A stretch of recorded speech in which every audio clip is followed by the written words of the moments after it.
ఇశ్రాయేలు ప్రజలు పట్టుకుని మోసే వెళ్తున్నాడు. వెనక చూస్తే ఫరో సైన్యం, ముందు చూస్తే ఎర్ర సముద్రం.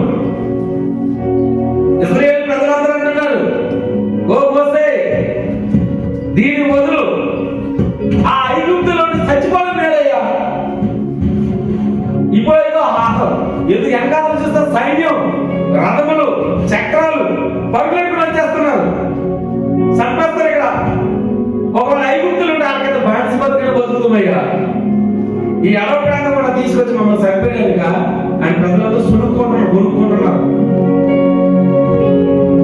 మోసే అయ్యా నా ఆపత్కాలంలో సహాయకుడు నీవు, ఈ సహాయం నాకు కావాలని ప్రార్థన చేస్తే మోసే ఎర్ర సముద్రం చేయి ఎప్పుడైతే చూపించాడో ఎర్ర సముద్రం 2 పాయలుగా విడిపోయింది.